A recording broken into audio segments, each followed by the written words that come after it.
जो शरीर से हमारा लगाव है, इसी से हमको ये शरीर महसूस होता है। अगर शरीर से लगाव न हो तो शरीर ही गायब हो जाएगा, न महसूस ही नहीं होगा कि मैं शरीर हूँ।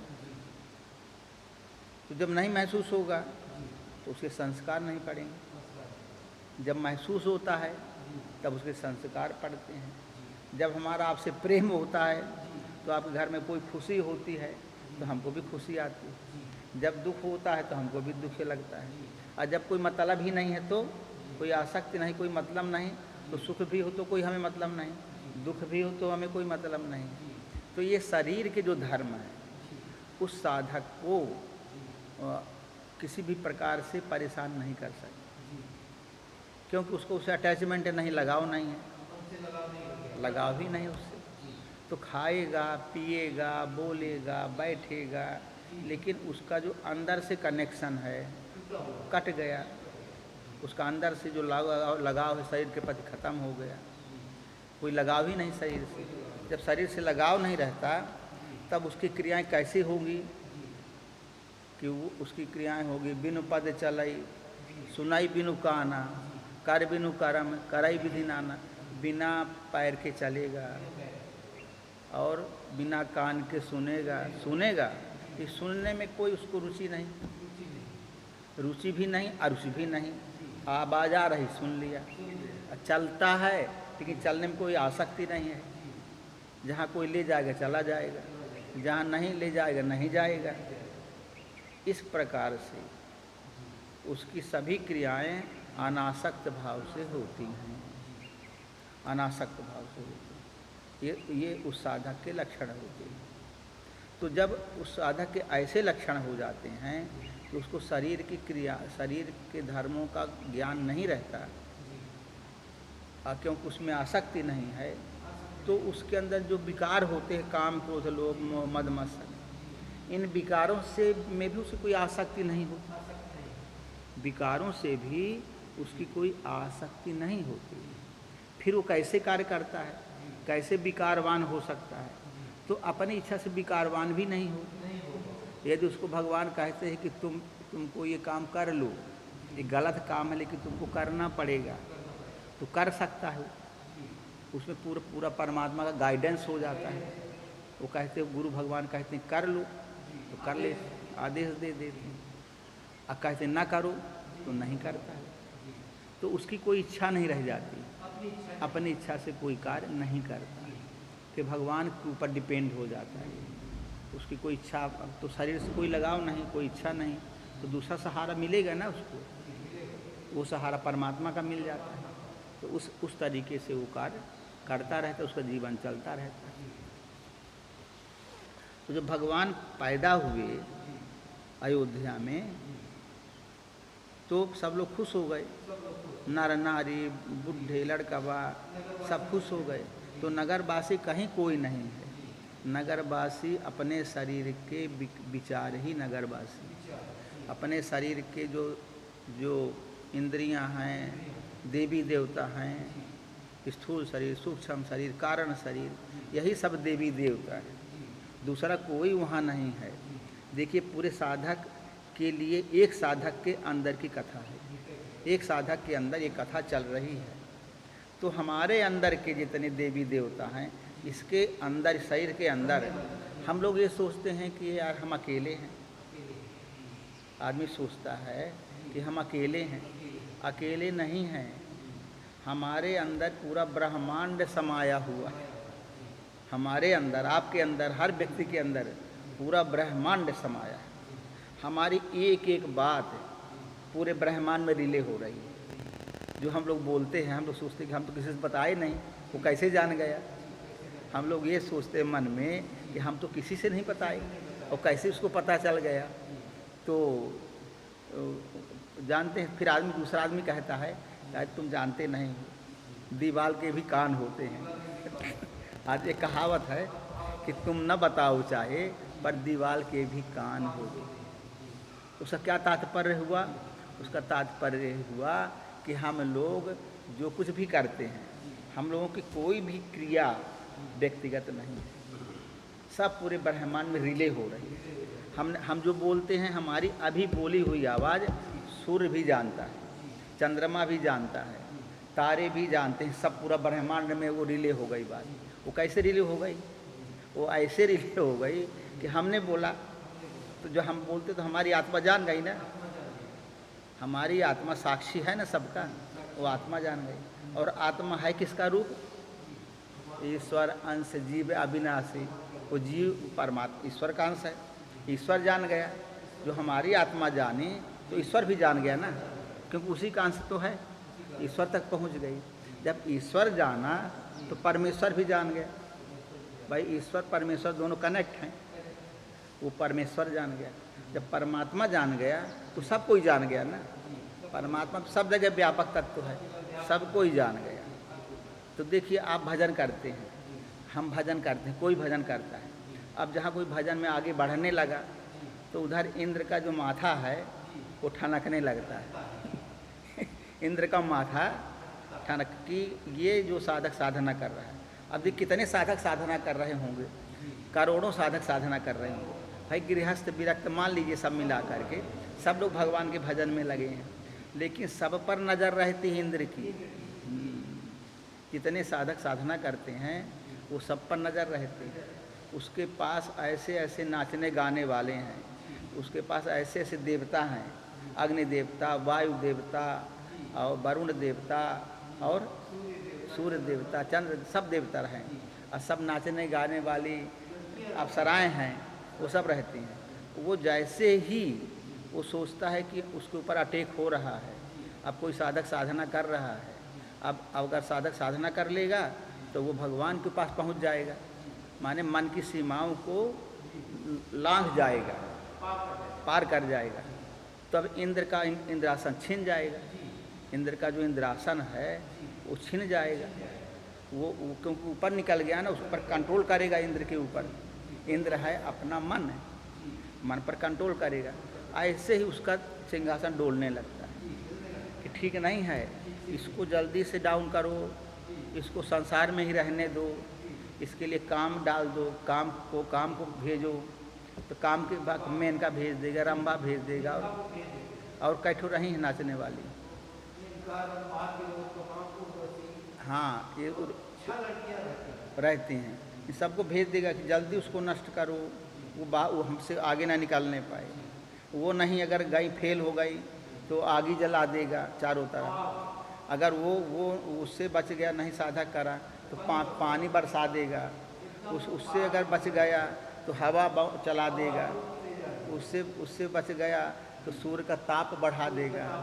उससे बच गया तो भूखा प्यास जो है वो उसमें हाँ तब परेशान कर देगा।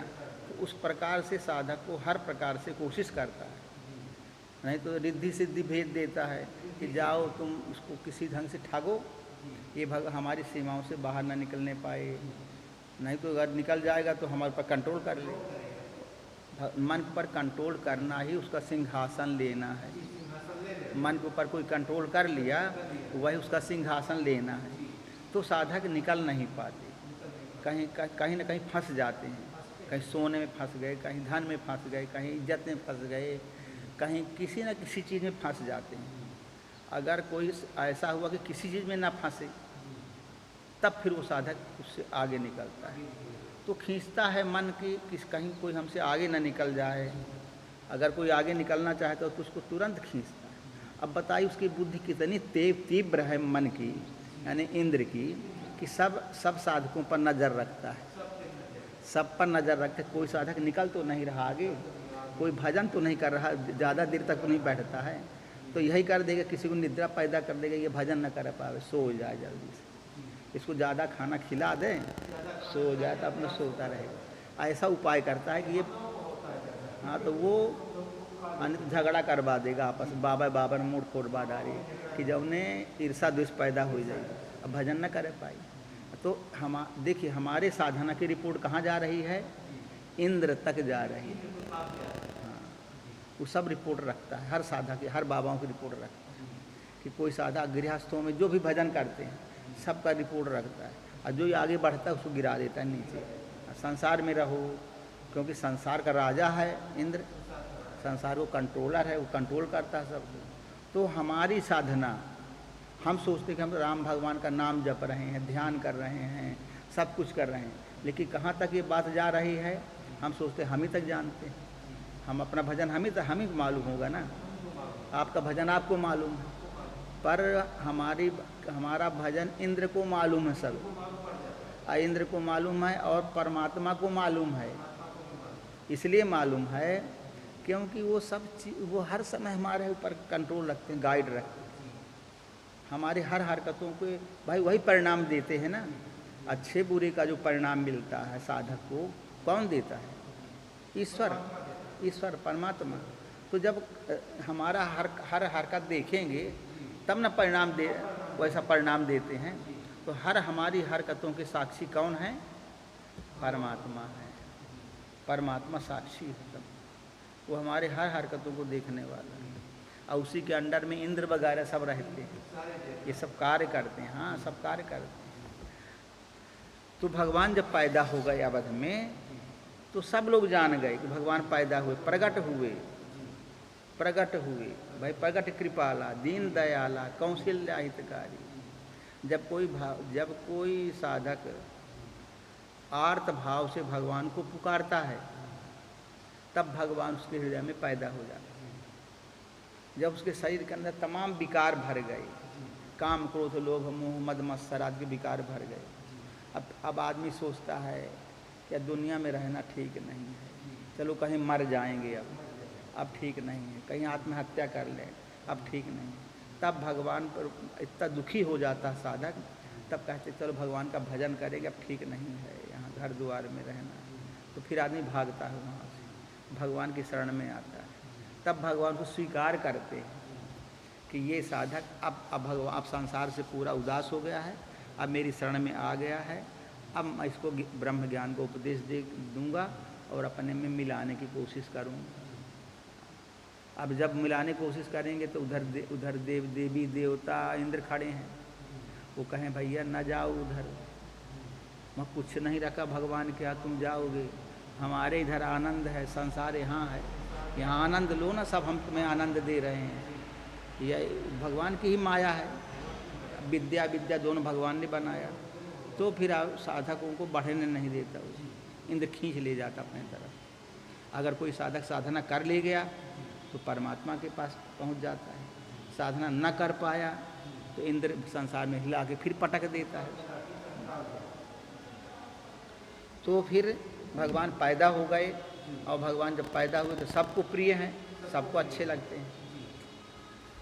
तो बंधु सखा संग ले ही बुलाई, बन मृगया नित खेल ही जाई, पावन मृग मार ही जिय जानी, दिन प्रति निपहि दिखावा ही आनी।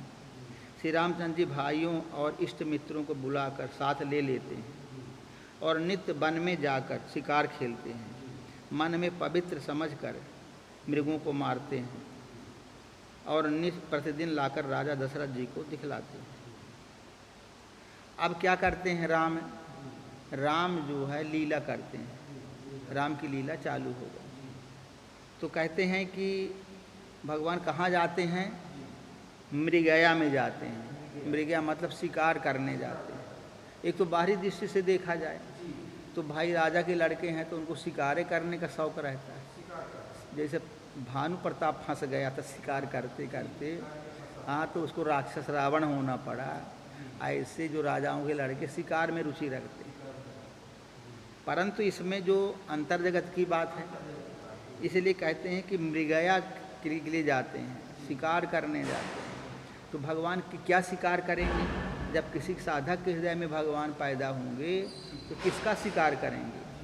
मन के बुरे विचारों का शिकार करेंगे, बुरे विचारों को मारेंगे और सद विचारों को बढ़ाएंगे। तो यहाँ पर हमें अंतर जगत में लेना है। इसलिए पावन मृग मारहि जिय जानी, पावन मृग मारहि जिय जानी। सबको नहीं मारते, जो आत्माएं पवित्र होती हैं उनके अंदर के विकारों को मारते हैं। पावन मृग मारहि जिय जानी, दिन प्रति निपहि दिखावहि आनी। अब उनको ला के अपने पिताजी को दिखाते हैं कि मैंने मृग मारा है। तो मृग मारने का, मृग क्या चीज़ है? मृगा है अपना मन। अब मन चंचल स्वभाव वाला होता है, तो किसको मारते हैं? जो साधक साधना करके अपने मन को पवित्र करना चाहता है, उस साधक के अंदर के दुर्विचारों को, बुरे विचारों को मारते हैं और पवित्र विचारों को बढ़ाते हैं। यही भगवान करेंगे। भगवान काम को थोड़ी बढ़ाएंगे, भगवान तो शांति, संतोष, दया, क्षमा, ज्ञान, वैराग्य बढ़ाएंगे। पर जो पावन मृग हैं, पावन मृग मतलब जो साधक लोग हैं, साधक लोगों के अंदर के बुरे विचारों को मारेंगे और सद विचारों को बढ़ाएंगे। तो दिन प्रति निपहि दिखावा ही आने। और इस किसको दिखाएंगे ये कि मैंने मारा है? नृपहि, निप माने राजा को। राजा को मतलब कि दशरथ को मतलब कि अपने अंदर जो साधना चल रही है, इंद्रियां साधना में लगी हुई है, सेवा में लगे हैं, समर्पण में लगे हैं, भजन में लगे हैं, वहाँ उसका प्रभाव दिखाई पड़ेगा। मन की पवित्रता का प्रभाव शरीर में, इंद्रियों में, सब जगह आ जाएगा, पवित्र हो जाएंगे। फिर जे मृग राम बान के मारे, ते तनु तज सुरलोक सिधारे। अनुज सखा संग भोजन करहीं, मातु पिता आज्ञा अनुसरहीं। जे मृग राम बान के मारे, जो मृग श्री राम जी के बाण से मारे जाते थे, वे शरीर छोड़कर देवलोक को चले जाते थे। जिनको भगवान मारते थे बाण से, जिन विकारों को भगवान मारते हैं, वो शरीर छोड़ के कहाँ चले जाते हैं? देवलोक को। देवता मतलब दिव्य भाव को प्रकट हो जाते हैं। जो बुरे विचार हैं वो सद्विचारों में बदल जाते हैं, अच्छे विचारों में बदल जाते हैं, वही देवलोक जाना है। और अनुज सखा संग भोजन करें, और अपने भाइयों के संग में वो भोजन करते हैं। मातु पिता आज्ञा अनुसरें, माता पिता की आज्ञा का अनुसरण करते हैं। तो अनुज सखा संग भोजन करें, जो उनके छोटे भाई हैं भरत, लक्ष्मण, शत्रुघ्न, उनके साथ में भोजन करते हैं। भोजन करने का मतलब भजन करते हैं।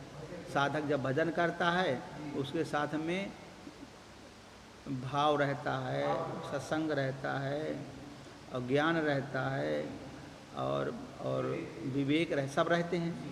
तो वो सब एक साथ रहते हैं। और माता पिता की आज्ञा का पालन करना, जो भी उनकी भक्ति रूपी कौशल्या है, और दसों इंद्रियों को अपने अपने अर्थों में लग जाने का नाम दशरथ है। जो भी आज्ञा करते हैं, जो शरीर के नियम हैं उनका पालन करते हैं, जो शरीर के धर्म हैं उनको पालन करते हुए और सेवा करते हुए, जैसे साधक लोग सेवा में लगे रहते हैं, भक्ति में लगे रहते हैं, तो उसके नियम है वो तो पालन करते हुए और भगवान राम रहते हैं। जेहि विधि सुखी हों ही पुरलोगा, करहि कृपानिधि सोई संजोगा। वेद पुराण सुनहि मन लाई, आप कहें अनुजन समझाई। जेहि विधि सुखी हों ही पुरलोगा। अब अयोध्यापुरी है, तो जैसे ढंग से लोग सुखी रहते हैं, सुखी रह का मतलब कि अपने अंदर का जो शरीर का सिस्टम है, जितने देवी देवता सभी शरीर के अंदर रहते हैं, यही पुर है शरीर। हाँ, नवद्वारे पुरे देही, 9 द्वारों का ये पूरी बनी हुई है। तो सब लोग को सुखी कर देते हैं, सुख देते हैं। जब साधक साधना में लगता है और भगवान की कृपा होती है, तब फिर सब लोग सुखी हो जाते हैं। शरीर के अंदर के जितने देवी देवता सब प्रसन्न हो जाते हैं। करहीं कृपानिधि सोई संजोगा। श्री भगवान रामचंद्र जी वही लीला करते हैं, वही संयोग बनाते हैं, जिससे सब शरीर के अंदर के विचार सब लोग प्रसन्न हों, सुखी हों। साधक को कोई गाली भी देता है तो गाली को भी सहन कर लेता है, कोई गलती करता है तो क्षमा भी कर देता है। मतलब कहीं फंसता नहीं है, सबको प्रसन्न रखता है।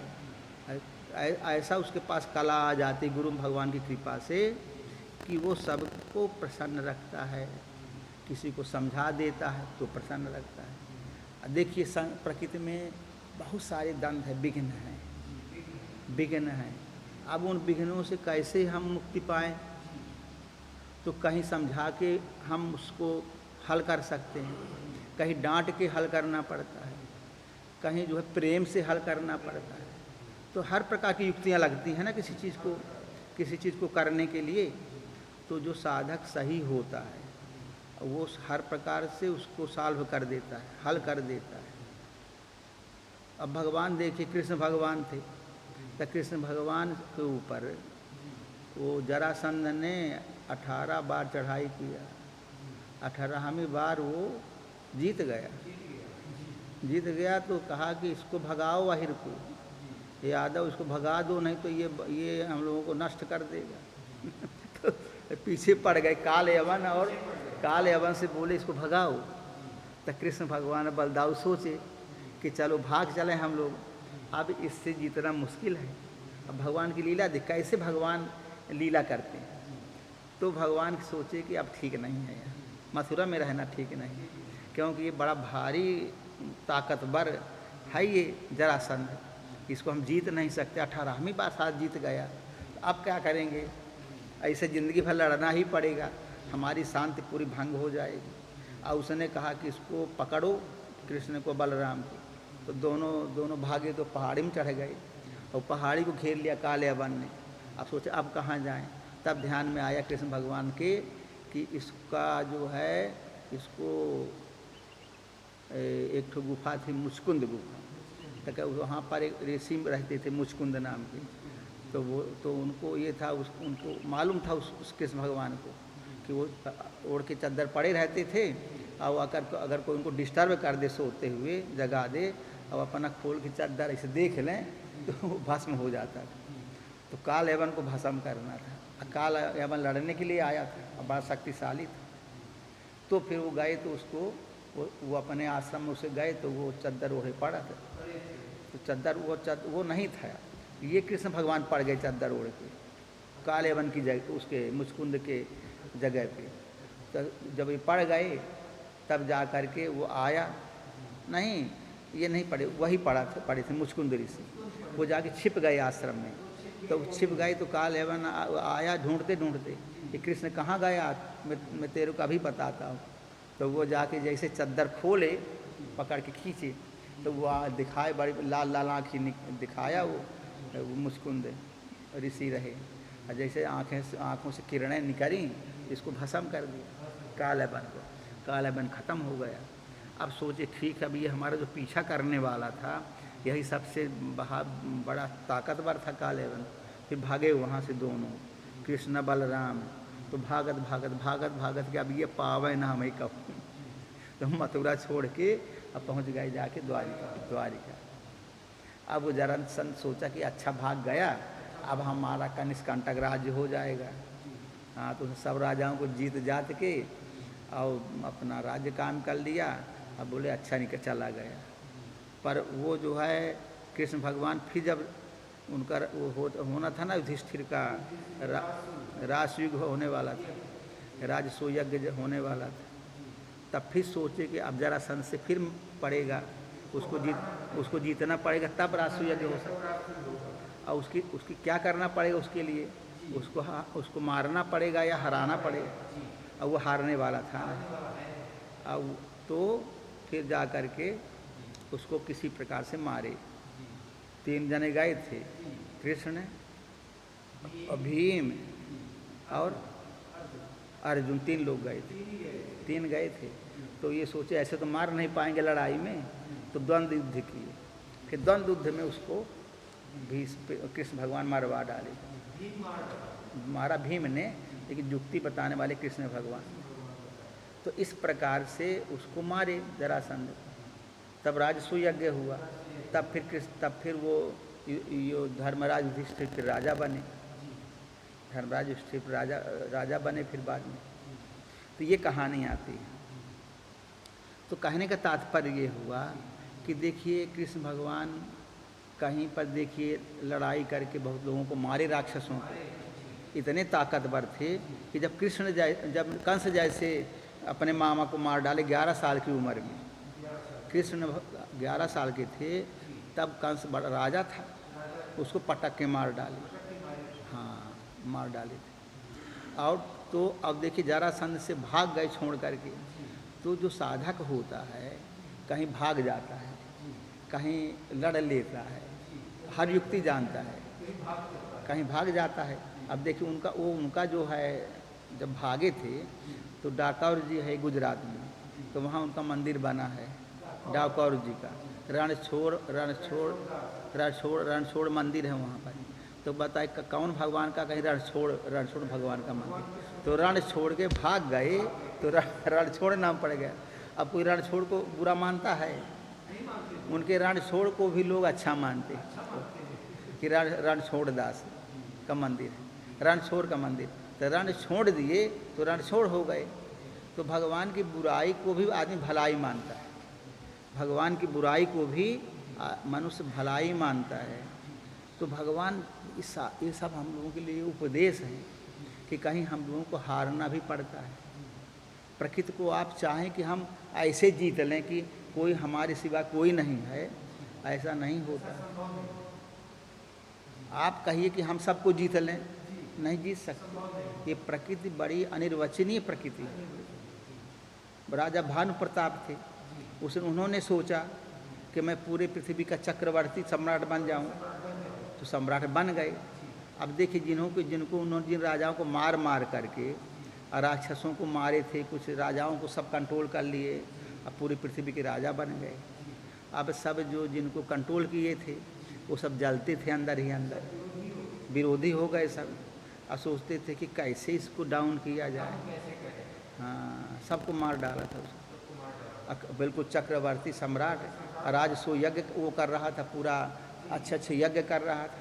अब कोई भी आदमी कितना भी बड़ा धार्मिक हो और कितना भी बड़ा यज्ञ करता हो, लेकिन जब सबको जो मार मार के वो जो जितना बड़ा राजा बना है, तो उन सबको दुख होगा ना कि हाय कितना बड़ा आदमी, लेकिन साला हमारा तो राज छीन करके राजा बना, छीना है। सबके अंदर हाँ बदले की ज्वाला धधक रही थी। तो जो भानु प्रताप था उसके अंदर जो बड़प्पन का अहंकार आ गया था भानु प्रताप के अंदर, उसी ने उसको नष्ट कर दिया। जो हमारे अंदर, आपके अंदर, किसी के अंदर ये पैदा हो जाए कि मैं हूँ, मैं सबको कंट्रोल करूँगा, मेरी सब लोग इज्जत करें, तो क्या ऐसा प्रकृति नहीं स्वीकार करती। हमको ये प्रकृति को मंजूर नहीं कि सब कोई हमारी इज्जत करे, नहीं। कहीं हमारी इज्जत वो करेंगे, कहीं हमको भी किसी की इज्जत करना पड़ेगा, तब रह पाएंगे। ऐसा नहीं कि हम हमारी सबको इज्जत करें। हमारी इज्जत कोई क्यों नहीं करता? अरे उसका मन है नहीं करता इज्जत, उसके मन में कोई ऐसे भाव होंगे जो कि आप इज्जत नहीं करता है। तो हमको भी इज्जत करनी चाहिए किसी की, हम क्यों किसी की इज्जत नहीं करते? तो ऐसा प्रकृति नहीं स्वीकार करती। प्रकृति कहती है कि तुम भी इज्जत करो, तुमसे बड़े छोटे हैं, तुम भी प्रणाम करो मन से, दिल से और नियम से, उनको भी तुम मानो।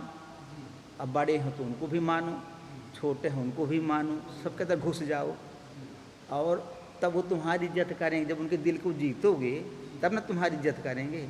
ऐसे को तुम्हें इज्जत तुम्हारी करेगा? नहीं करेगा। तो कहीं अपने आदमी को छोटा बनना पड़ता है, कहीं बड़ा बनना पड़ता है, तब जा कर के काम होता है। केवल बड़प्पन से काम नहीं चलता। तो इसलिए देखिए भगवान कृष्ण को हम लोग कहते हैं भगवान थे। अब वो भगवान देखिए, उनकी लीला देखिए, कैसे लीलाएं की। उनकी लीलाओं में सब विशेषताएं छिपी हैं कि देखिए जब युधिष्ठिर ने राजसूय यज्ञ किया तब सब लोग कहे कि भाई राजसूय यज्ञ में सबसे बड़ा इसका अतिथि कौन होगा? तो सब लोगों ने कहा, सब राजाओं ने, कि अतिथि होंगे भीष्म पितामह। उनके सामने कोई इतना बड़ा स्याना नहीं है जो कि इसका सबसे बड़ा अतिथि हो सकता है। तो भीष्म पितामह खड़े हो गए, खड़े होकर बोले भीष्म पितामह कि देखते नहीं हो, पूरे समाज में हम लोग अगर तारे के समान है तो कृष्ण भगवान चंद्रमा के समान है। उनके सामने हम लोगों की हिम्मत है कि हम लोग अतिथि बन जाएं। मैं कहता हूं कि भगवान कृष्ण को अतिथि बनना चाहिए। सब लोगों ने मिलकर उनको अतिथि बना दिया। और दुर्योधन वगैरह तो सारे सब नाराज रहे, सब बेकार बना ही देते। अब क्या हुआ देखिए, अतिथि जो बन गया उसकी रिस्पॉन्सिबिलिटी क्या होती है, उसका उत्तरदायित्व क्या होता है कि अब वो अतिथि को जो जहाँ उनका सिंहासन लगा था धर्मराज का, वहाँ उसके बगल में अतिथि का लगा था, क्योंकि अतिथि है ना, वो सर्वोच्च पद है उसका। जैसे विधानसभा का अध्यक्ष होता वैसा। अब जब वो आए, व्यास जी आए, तो व्यास जानते हो महात्मा के साथ में 2-4 महात्मा तो आते हैं, 4-6 महात्मा आ गए, बैठ के कुर्सियों में। पैर कौन धोएगा? महात्माओं के पैर कौन धोएगा? हम तो राजा लोग थे, वो कहे ससुर हम झुकेंगे ये ससुर यादव के सामने? एक हाथ तो गलती करें जो ऊपर बैठा दिए, सब लोग चिढ़त रहे कि यादव को ऊपर नहीं बैठाना चाहिए, गलत काम हो रहा। अरे वहाँ भी विरोधी बहुत बैठे थे, राजा लोग थे, सब अहंकारी होते हैं, कहीं को पैर धोइए घर। ये जो व्यास जी हैं, इनके पैर हम लोग नहीं धो सकते क्योंकि वो राजा लोग हैं। अब बताइए, सिर झुका के उनको पैर धोएंगे?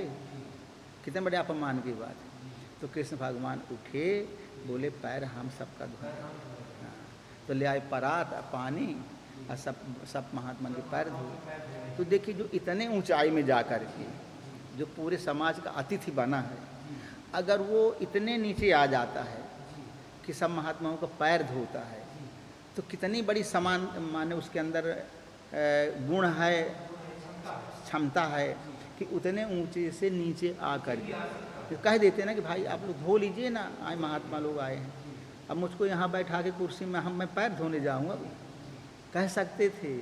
लेकिन नहीं, उतने सर्वोच्च पद से आ कर के सब महात्माओं के पैर धोए, चरणामृत लिए और उनका आदर किए। तो जो भगवान होता है वो सबसे बड़ा सबसे छोटा बन जाता है, तब सबके दिलों को जीत लेता है। तब उनको आत्मज्ञान हुआ था कृष्ण को, इतनी बड़ी क्षमता होती है। तो हम लोगों के लिए आध्यात्मिक उदाहरण तो है ही, अध्यात्म की बात तो है ही, परंतु ये भौतिक दृष्टिकोण से भी बड़ी महत्वपूर्ण है। उनकी जो लीलाएं हैं वो बड़ी महत्वपूर्ण हैं। ऐसे भगवान श्री राम की लीलाएं बड़ी महत्वपूर्ण हैं, बाहर से भी और अंदर से भी। तो इस यही कहते हैं कि जेहि विधि सुखी हों ही पुर लोगा, करहि कृपा निधि सोई संजोगा। वैसा संजोग करते हैं, वैसी लीला करते हैं कि सभी पुर के लोग, अवध के लोग सुखी हों। मतलब साधक वैसे ही रहता है जैसे सब लोग, हमारे शरीर की सब इंद्रियां, सभी देवी देवता प्रसन्न हों। कब प्रसन्न होंगे वो? जब हम लोगों का सबके साथ में ब्रह्मवत व्यवहार रहेगा, सबके साथ सबको हम भगवान का रूप देखेंगे, सबके अंदर हम भगवान समझ के सबकी सेवा करेंगे या सेवक समझ के सबकी सेवा करेंगे। हम स्वामी बन के सेवा नहीं कर सकते, सेवक बन के सेवा। अब हम ये कहें कि हमारा कोई पैर नहीं छूता है, हमको कोई प्रणाम नहीं करता है, तब पैर प्रणाम करना ना करना तो उसके दिल की बात है। उसके लिए तो हम कोई ममानियत नहीं रखें कि तुम प्रणाम करो ही, कि हमारा पैर छुओ ही, नहीं छूता, उसका मन है। पर उसके दिल को तो हमें ठीक रखना है। वो खुश तो हो पहले, जब कोई खुश होगा तब कुछ करेगा ना। तो ये साधक जो होते हैं वो सब बातों का ख्याल रखते हैं। एक एक महात्मा के पीछे करोड़ों लोग लगे रहते हैं। आप देखिए कि करोड़ों लोग लट्टू रहते हैं, तो क्यों? क्योंकि सबके दिलों को कंट्रोल करते हैं, सबके दिलों में ऐसी भावना भरते हैं कि वो उन तरफ अट्रैक्ट हो जाते हैं, उनका तो गुण रहता है। तो इसी प्रकार से भगवान करहि कृपा निधि सोई संजोगा, ऐसा संजोग बनाते हैं कि सब लोग खुश रहें। तो संजोग कौन? तो ऐसे ही हम साधक लोग आपस में ऐसा संजोग बनाएं हम लोगों के लिए, कि हम लोग कैसा संजोग बनाएं, ऐसा संजोग बनाएं कि सब लोग खुश रहें। अब सब लोग खुश कैसे रहेंगे? किसी को हमको बोल के खुश करना पड़ेगा, किसी को डांट के खुश करना पड़ेगा, किसी को प्रेम से खुश करना पड़ेगा, किसी को थोड़ा नाराज होकर खुश करना पड़ेगा। सबको खुश करना पड़ेगा ना, किसी भी प्रकार से। ऐसा संजोग हमको बनाना पड़ेगा कि सब लोग प्रसन्न रहें, सब लोग भगवान की सेवा करने के लिए सेवा करते रहें। तो स्वामी जी को नहीं देखेते हैं आप कि स्वामी जी कौनों का आँख ही दिखाई देते तो को दो चार छड़ी बार देते हैं, किसी को समझा देते हैं, किसी को प्रेम कर देते हैं। अभी अभी जानते हैं कि भूटानी ये जो दूध बर्तन धोता है बाबा लवकुश बाबा, तो लवकुश बाबा जो है बगिया गया था, तो बगिया गया तो वह जो है भूटानी बाबा हरि जो करा था कुछ अपना सब्जी भाजी, फिर स्वयं छोटे भाइयों को समझाकर कहते। तो जो पहले जो जब भगवान के टाइम की बात है तो वशिष्ठ जी वेद पुराण सुनाते थे, वशिष्ठ जी वेद पुराण सुनाते थे, तो सब सुनते थे वो लोग, और जो समझ में नहीं आता था तो अपने भाइयों को भी समझाते थे, जो लक्ष्मण भरत शत्रुघ्न सबको समझाते थे कि वेद पुराणों में क्या लिखा है, तुम लोग सुनो समझो इस बात को। तो जो लोग धर्म पर चलना चाहते हैं वो वेद पुराण से अध्यात्म से प्रेम रखते हैं, और जब तक आदमी अध्यात्म से प्रेम नहीं रखेगा तब तक आदमी के आचरण शुद्ध नहीं होंगे, तब तक अंदर काम क्रोध लोभ मोह सब घुसे रहेंगे विकार, और ये विकार हमको डिस्टर्ब करते हैं, हमारे दैनिक जीवन को बिगाड़ देते हैं। किसी भी साधक के अंदर अगर ये विकार बैठे हैं, काम के विकार, क्रोध के विकार, लोभ का विकार, मोह का, ये हर जगह अपना बाधा डालते हैं। अहंकार अगर है तो यही लगेगा कि भाई हमको सब लोग माने, हमको प्रणाम करें। कहीं अगर काम का विकार है तो कहीं काम का विकार है तो वो स्त्री के पीछे दौड़ेगा। अब विकार अंदर घुसा बैठा है लेकिन उसका स्वरूप कहाँ दिख रहा है, बाहर दिख रहा है। कोई लड़की देखेगा, कोई माई दाई देखेगा तो उसको माँ बहन तो दूर रह गया, उसको बाबा होकर के स्त्री का रूप देखेगा, यही बहुत बड़ा विकार है। कहीं लोभ आ गया तो लोभ तो पैसे के पीछे दौड़ेगा कि पैसा मिल जाता हमको, यहाँ से इतना मिलेगा वहाँ से उतना मिलेगा, ऐसे मिलेगा, इसी गरम में लगा रहे। तो काम क्रोध लोभ मोह, मोह मतलब मेरा आदमी सब कुछ हो जाए, दूसरे सब बेवकूफ़ हैं, हम ही सब कुछ हो जाए, मेरा आदमी मेरा प्रेमी मेरा परिवार का सब हो जाए, दूसरे सब चूतिया बन जा सब, ये सोचेगा, उसकी बुद्धि कैसी होगी, उसका प्रभाव क्या होगा, पूरे समाज में गड़बड़ी फैल जाती है। एक आदमी के बिगड़ने से पूरा समाज पूरा बिगड़ जाता है, उसकी स्वच्छता में दाग लग जाता है। तो ये साधक के जो लक्षण हैं, जब तक हमारे अंदर अध्यात्म ज्ञान नहीं होगा, जब हम तक हमारे अंदर भक्ति नहीं होगी, विवेक वैराग्य और सभी नहीं होंगे, तब तक आदमी यूं ही परेशान रहता है। आदमी अपने आप में पिसता रहता है, उसके अंदर घुन लग जाता है मन के अंदर। वो आदमी दिन भर यही सोचता कि हम कैसे बढ़ें, कैसे करें, क्या करें। आदमी का मन कुंठित रहता है, आदमी का मन दुखी रहता है। किससे दुखी रहता है? अपने संकल्पों से ही दुखी रहता है। और वही होता है जो मंजूर खुदा होता है, जो भगवान को करना वही करेगा, लेकिन उसका मन दुखी रहेगा, परेशान रहेगा। तो इसलिए जो भगवान का भजन करते हैं वो निर्भीक हो जाते हैं, वो सब चीज़ों में नहीं पड़ते। अगर कहीं देखे कोई गड़बड़ी है सब छोड़ के चले जाते, जाने दो हमको नहीं चाहिए कुछ भी ऐसी वृत्तियाँ हो जाती। तो कहते हैं कि सब वेद पुराण धर्म जरूरी है। अगर धर्म रूपी कुंजी अपने पास नहीं है तो हम कुछ नहीं कर सकते। ये काम धाम ये आश्रम के नियम कानून सब धरे रह जाते हैं। तो सबसे ज़रूरी क्या है? अपने अंतःकरण को शुद्ध करना। अब अंतःकरण शुद्ध नहीं होगा तो हमारे विचारे शुद्ध नहीं निकलेंगे। जब विचार शुद्ध नहीं निकलेंगे तब फिर उसका प्रभाव समाज में कैसे पड़ेगा, कैसे लोग मानेंगे, कैसे हमारी आत्मा स्वीकार करे, कैसे दूसरे की आत्मा स्वीकार करे। इसलिए अंतःकरण को शुद्ध करना बहुत ज़रूरी है। हमारा अंतःकरण शुद्ध रहेगा तभी हम सही रास्ते पर चल सकते हैं और दूसरे को चला भी सकते हैं, नहीं तो सब गड़बड़ हो जाता है। तो कहते हैं कि वे मन लगाकर वेद पुराण सुनते हैं। तो वेद पुराण में क्या लिखा है? वेद पुराण में यही तो लिखा है कि हमें कैसे परमात्मा को प्राप्त करना है, कैसे दुनिया में रहना है, कैसे सब कार्य करना है, यही सब तो लिखा है ना। और अपने छोटे भाइयों को समझा कर कहते हैं। और जो छोटे भाई कौन हैं उनके? भरत हैं, लक्ष्मण हैं, शत्रुघ्न हैं, जब हमारा ज्ञान सही होगा, अंतःकरण सही होगा, तो इससे जो संबंधित तत्व हैं वो सब ठीक रहेंगे। तो इसलिए आज का टाइम समाप्त हो गया है कि कल पढ़ेंगे। तो ये चीज़ें जो हैं हम लोगों के लिए, जो रामचरितमानस है, ऐसा नहीं कि केवल अंदर भर का ही बताती है।